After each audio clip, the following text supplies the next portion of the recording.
You probably don't know the name Thomas Savory, but you really should, for we, all of us, owe him a debt that is rather beyond imagining. Or at least all of us who value living in an industrialized technological society, so I guess the climate cult loonies are out. But why do we owe Thomas Savory such an inestimable debt of gratitude? Because he was the man 346 years ago today, on the 2nd of July, 1698, who patented history's very first commercial steam engine, which he named, not very poetically, a new invention for raising of water and occasioning motion to all sorts of mill work by the impellement force of fire, which will be of great use and advantage for draining mines, serving towns with water, and for the working of all sorts of mills where they have not the benefit of water nor constant winds. Mr. Savory's contraption, which came to be known, unsurprisingly, as the Savory engine, was about as rudimentary as can be. It featured no moving parts save for an intake valve and an outlet valve, but the principle behind it is the same principle we're still using 3.5 centuries later to drive our nuclear-powered aircraft carriers and ballistic missile submarines. Put water in a boiler, apply heat from a sustained chemical reaction, the water turns to steam, you pressurize the steam, and it performs the work. And sure, it's easy with historical hindsight to accuse Mr. Savory of being insufficiently imaginative and not fully appreciative of the potential implications of the machine he had created.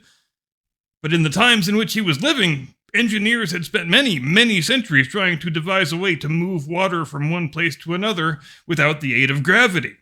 The Hanging Gardens of Babylon were not one of the ancient wonders of the world because the plants were pretty.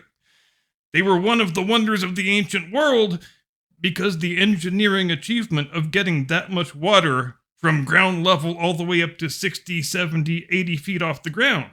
And we're still not entirely sure how they pulled it off. Probably it was some combination of Archimedean screws and lots of slaves carrying lots of buckets 24 hours a day. But for thousands of years, from ancient Greece all the way up to Thomas Savory in 1698, the Archimedean screw was really the only practicable way of moving water uphill. And the only way of having pressurized indoor plumbing was through water towers and thus gravity. And even as wondrous an achievement as the Archimedean screw was and is, it still relies on men or animals turning a capstan in order for it to work. But with the Savory engine, that is the first time you can perform that same work just by lighting a fire and walking away.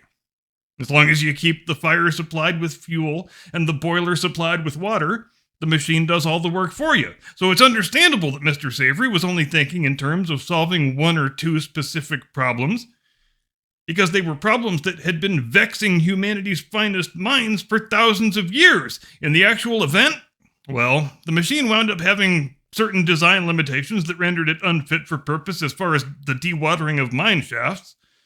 The soldering technology of the day just didn't provide the possibility of making a sound enough pressure vessel that it could hold the steam at sufficient pressure to move that much water that far in a vertical direction.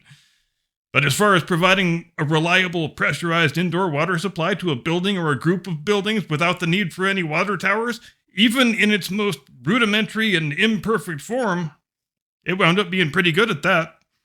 Hampton Court Palace became the first building in the world with pressurized indoor plumbing when Mr. Savory installed one of his engines there, and the system kept working for nearly 20 years before it needed to be upgraded.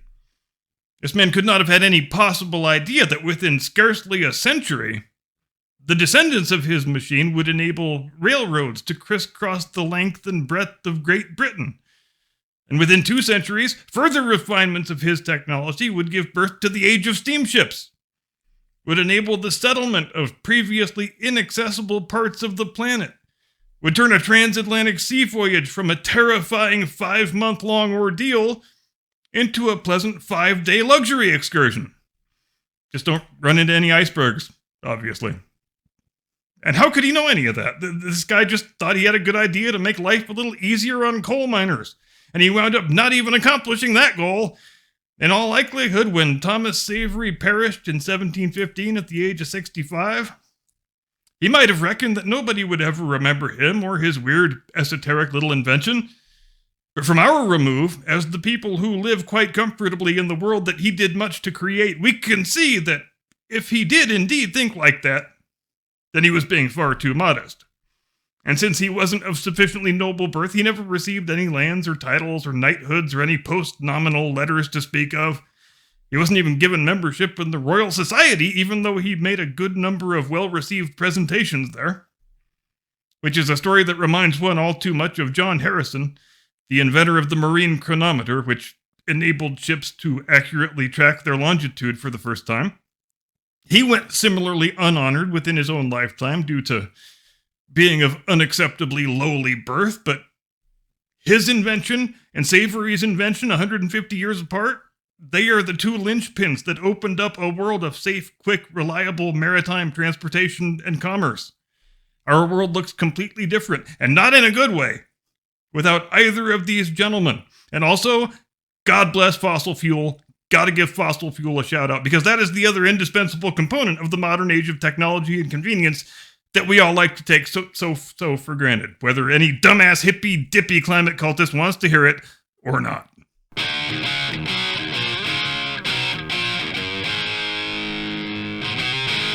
From high atop the battlements of Castle Curmudgeon, where I will show you my boiler if you show me your coal bunker. Good evening, Mr. and Mrs. America and all ships at sea. Welcome to the program. I am your eponymous host and humble servant. And it's a sad day today, as it is every year at this time, when we have to say a wistful goodbye to another Pride Month. And so, in the interest of diversity and inclusion, let's do a quick video roundup of the most stunning, brave, dignified moments from last weekend's various Pride parades all across the fruited plain. No pun intended.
Because I think we can all agree, nothing says diversity and inclusion like a stark naked old man holding his tallywhacker as little children walk by. And nothing says stunning and brave like holding a girl by the hair as you lovingly pummel her about the head and face with the iron fist of tolerance. You know, some have accused the LGBTQIA-EIEIO community of not being the most emotionally healthy and well-adjusted group of people who ever existed. And it's down to all of us to make sure that hateful, bigoted stereotypes like that die once and for all, ideally from blunt force cranial trauma. Because nothing says, I politely request your tolerance and empathy, quite like a couple dozen haymakers right in the kisser.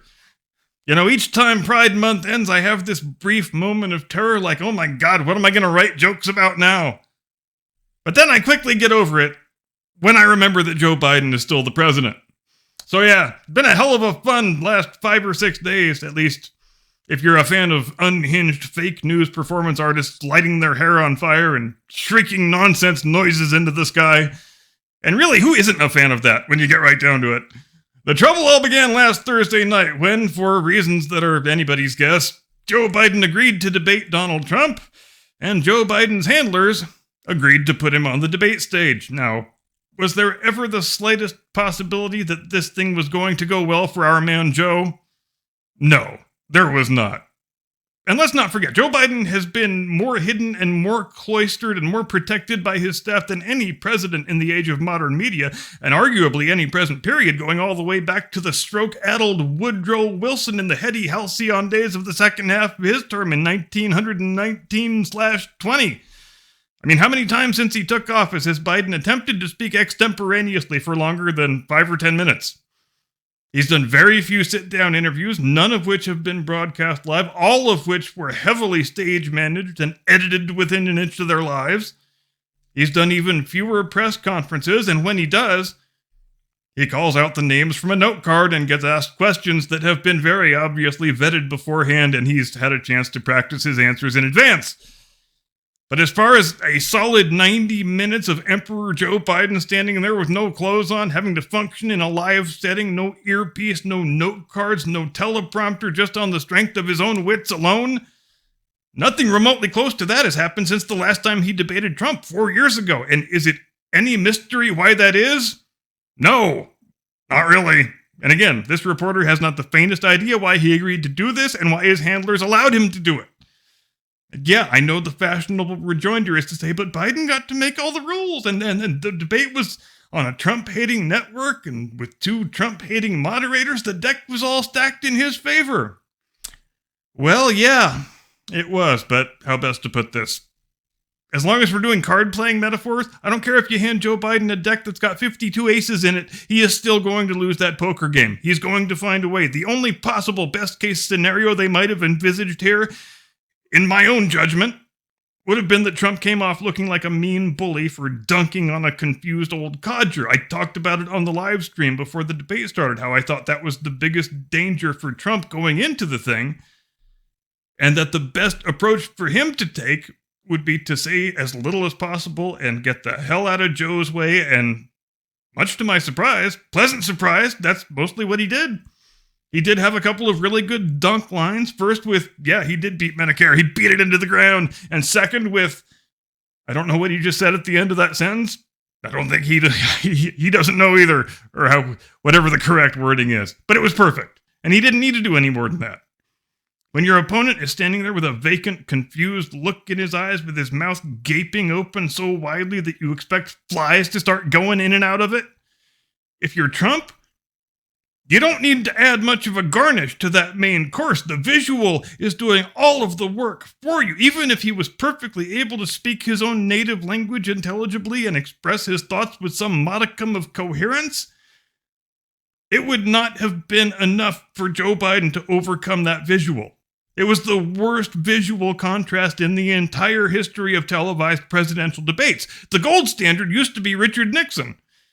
A week after he had an appendectomy, looking all gaunt and sickly, refusing to put on any makeup or even to shave off his 5 o'clock shadow, juxtaposed against a fit, tanned, healthy-looking, well-lit John F. Kennedy. Lots of people think, and it's possible they ain't wrong, that the visual of that first 1960 debate might have been the thing that lost the election for Nixon, and you've all heard the story before, about how the radio listeners thought that Nixon had won decisively and the TV viewers thought that Kennedy had won decisively. And that debate was really the first time there was the realization that in the era of television, it might not even matter how good your ideas are or how well you expressed them. If the visual looks that bad for one guy and that good for another, that's going to be what matters far more than any of the substantive policy details. The visual is going to be the thing that people take away.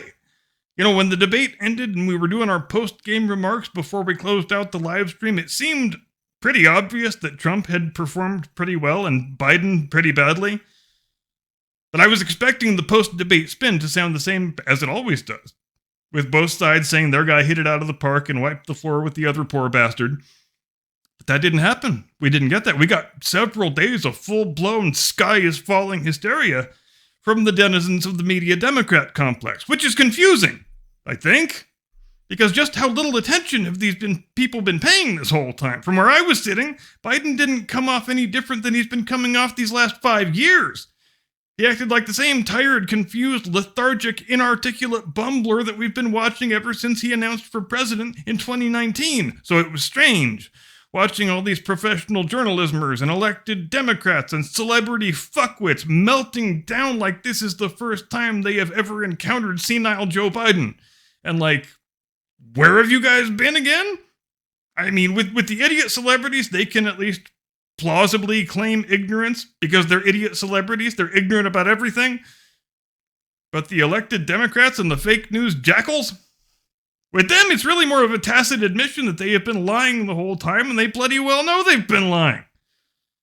But hey, best of luck cutting bait now, guys, when it gets too embarrassing and indefensible for comfort, because you know what? You still own this guy.